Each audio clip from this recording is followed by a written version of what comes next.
kulanti wacan wanaagsan daawadayaal ku soo dhawaada barnaamijka dhabka hadal qaybtan waxaynu ku eegaynaa Soomaaliya.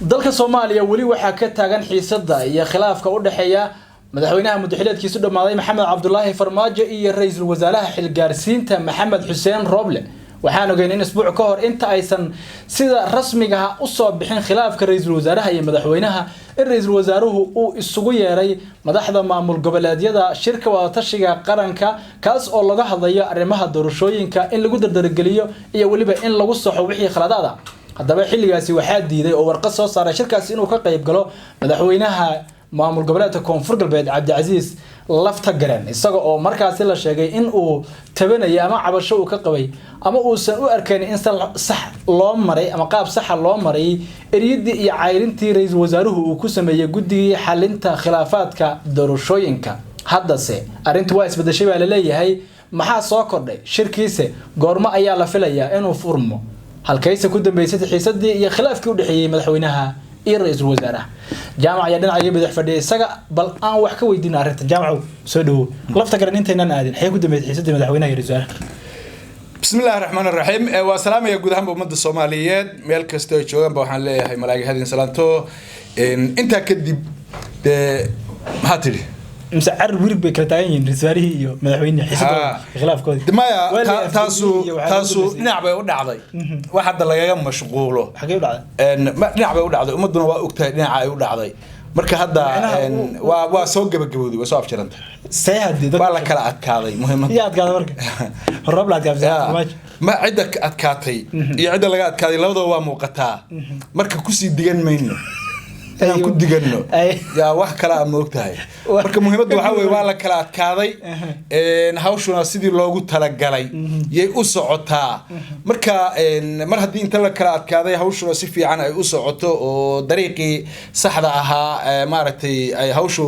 qaaday waxa weeyaan wax hadda lagaga mashquulay hebel baa laga adkaaday iyo hebel baa adkaaday wax macna ah oo anigu ay soo kordhinayso ima muuqato marka waxaan leenahay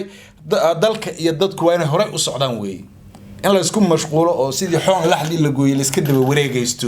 wax macna oo soo kordhinaysa male kuwa laga adkaadayna waxaan leeyahay samir iyo iimaan Allah idin siiyo intaad soo baashaari karteen iyo intaad soo boodboodi karteenba aad soo boodboodeen qolada kale isla waa adkaanayna ee naftirkooda waxaan leeyahay aad ha u dharaabuqine waxa weeyaan waa hawshu waa un isla inagii moogtahay wixii wax un baa yar la kala riixanayay mooyaane si maaragtay aad wax u sii buurani ma jirin marka hawshu meel wanaagsan bay maraysaa hadda markii la fiiriyo hadii yaani laga hadlayo khilaafkii iyo murankii iyo wixii isjiidkii iyo hebelba xalay warqad soo tuuray iyo midba hadda soo socota iyo wixii oo dhan waa laga gudbay waa laga nastay ninna marka waxa weeyaan meeshiisii buu joogaa ninna hawlaheebu wadaa oo kaasa وهذا ما سنتهاي أردنا طبعا خلافك وحكوا هي سلك أرمها درشوين كريزارو شربوا كباقي مدحونا يا كده بمركي والرزار شغال وان كيجي شركة حيكون دنبي يا شركة سؤال عيام كي مدحونا مسكين شركة وكباقي محمد حسين روبلر رئيس الوزراء حلقارسينته حكومة الصومالية حويان ولي وقت جوان أو عيمان أو ساعات داس يمارن كاس على قبنا ياء ولي لومن مارتي لمن نادين أن التايم باس اللي قد واقع كرا أو أنت برنامج بكوش رجوديه سا يصابح كرا مركا قرشة السعودة أهرمة فرسمة السعودة كلامو يدللو وحاس السعودة مارك تايت استبتشوجا dhaqaala loo baahan yahay doorashadii lagu socodsiiyo wixii khaldamay horay u soo khaldamay intii maartay dhaqdhaqaaq uu socday yaa maartay saxitaankooda lagu jiraa hawlo dawladeed oo aad u qaraweyn oo miisaan culus leh oo dhan walba laga eegayo yaa socda oo maxaan ku idhaahdaa waxaad moodaa يعني سي أي ودنيات يا سومالي نمو أي كوتشرتو أو قص يلاب بنانك أوكيه هاي أو وحجرت كي ترى اللو علينا يو إنيهين واحد السعودية مركز فيرسو odayaashii maaragtay ruug cadaaga ahaa dalkan soo hogaamin jiray aqoon-yahankii iyo indheergaradkii hogaamintii siyaasadda maaragtay dalkan garwadeenka ka ahaa hawlihiisa fulinta waa lagu idil yahay meesha barofesorro badan baa jooga aqoon-yahanadii baa jooga indheer garadkii baa jooga odayaashii baa jooga culimaa udiinkii baa jooga wixii murgocday iyo wixii leexday oo dhan yaa dib loo habaynayaa haa ilaa ummaddu waxay ummad shaydaan ku dhex jira moogtahay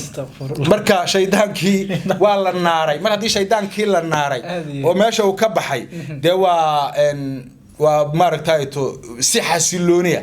yaa loo maaragtay wax walba u soconayaan waa tahay madaxdii maamul goboleed yaa muqdisho ku sugan yaasa ka maqan ilaa iyo hadda inta la og yahay waxaa maaragtay to maqan Cabdicasiis lafta gareen oo isagu horey u sheegay shirka inuuna ka qayb galayn waa kan ra'iisul wasaaraha shirka ra'iisul wasaaraha inuu ka qayb galayn kan madaxweynaha inuu ka qayb galayo ayuu sheegay ku sababeeyay marka waxa marka uu ku sababeeyay in maaragtay to khaladaad dhinaca maaragtay guddiga xalinta khilaafaadka iyo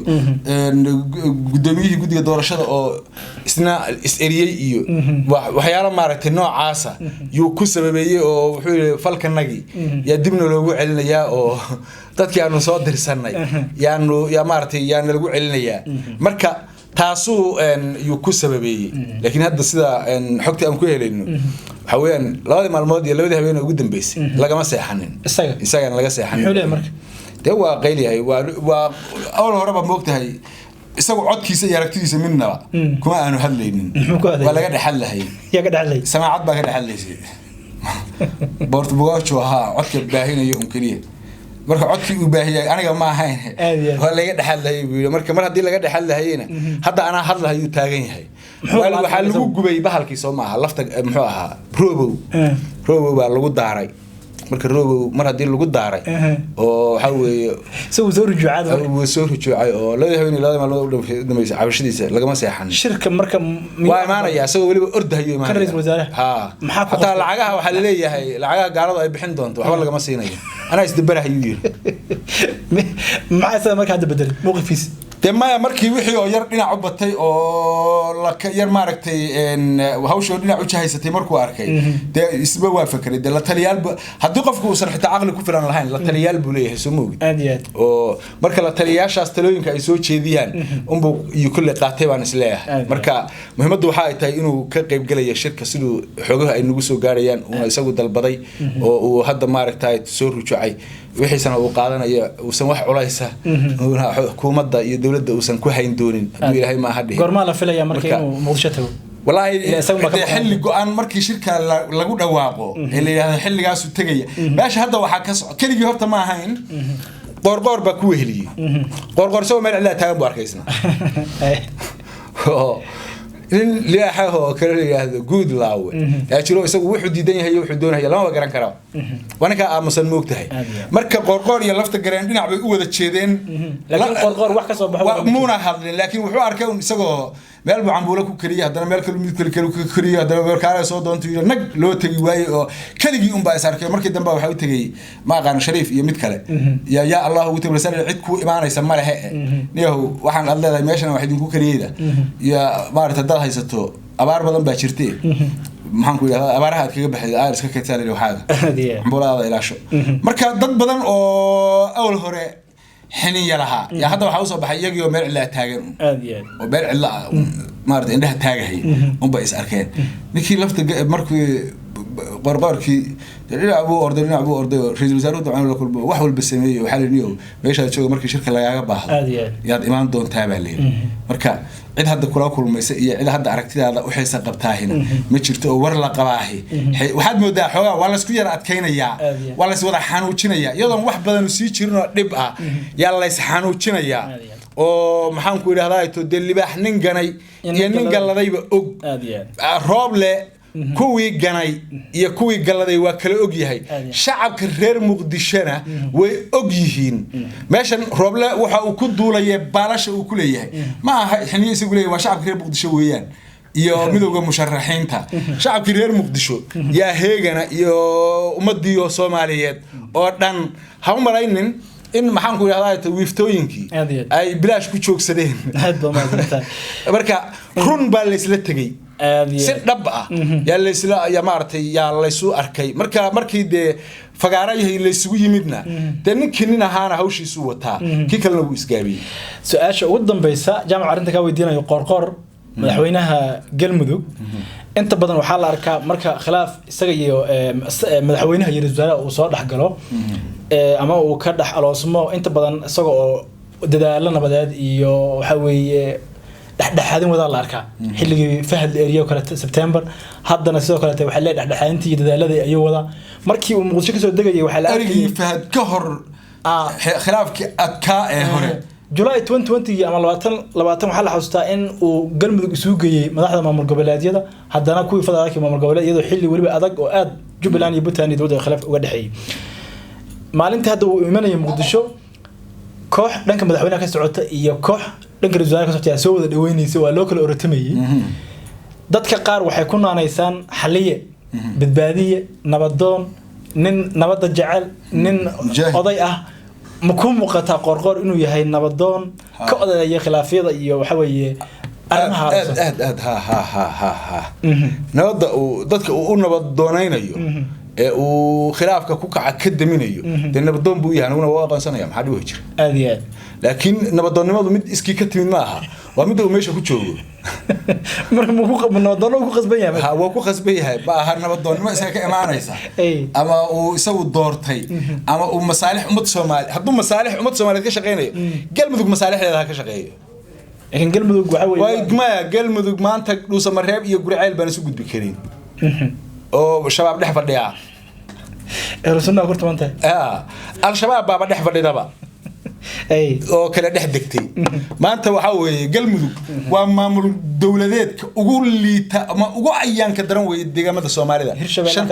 kama darra hirshabeelle madaxweynaha waa firix leeyahay oo dima waa khilaaf iyaga dhexdooda hadda kama soo khilaaf dhexdooda ma aha ma shabaab wax kale loo yaqaana waxa kale gooyay Soomareeb iyo Guriceel waxa kale dhex degan ma aha ahlu sunna waa shabaab weey marka waxa weeyaan maamulka maanta macnaha uu ugu fadhiyo ummadiisi aan la garanaynin ee wax uu maaragtay ka shaqeynaya aan la fahmaynin ee villa Soomaaliya ku faruur xiran waa run villa Soomaaliya waa meeshii Soomaaliya looga talinayay laakiin waxay ahayd inuu ula sinaado maamulada kale Soomaaliya garan ma jirto wadaniyad gaar ah oo uu aaminsan yahay ma la soo kara abaal buu gudaya loo galay abaal gudaya saxta aqlab lagu daraa kiyo maxaan ku dhahay si kala ah ummadii wada arkayso waa wax kale weeyaan marka madaxweynaha waa uu dhiiri gelinaynaa dib kale ma jira laakiin maamulkiisi waa sagxadda weey ka soo qaado leeyahay villa Soomaaliya waxba kama yeelaan villa Soomaaliya nimanka xukuumada isku haystee oo maxaan ku dhahay Robliya farmaajo ah labada iyo haday heshiinayaan iyo haday iskhilaafayaan iyaga u taala adiga hawlku u taala ma aha meesha dani iyo ay ka joogaan maxaan ku dhahay kuwa kale iyo madoobe iyo guud laawe halkaas aad ka joogtaa laakiin hadaad karaamadii iyo sharaftii aad ka qaado oo dadkaagii maxaan ku dhahay siyaasadaadu inay la soo gudho qof ma aha adoo kala ah adoo u shaqeynaya inay la soo gudho hadda uu marka farmaajo meesha ka baxo qorqorna waa dudub kama dambaynayo wax sumcada oo dambe oo Soomaaliya uu ku leeyahay haba yaraate markii farmaajo la shaqeeyo marka mas'uul xuma niyo saan bay dadku leeyihiin anuu ma ogeey waa hagaag adaa yiri jaamacow daawadayaal intaas ayaan ku soo gabagabeynaa qodobkan arrimaha Soomaaliya aan wax hadleen tan iyo kulan dambe nabadgelyo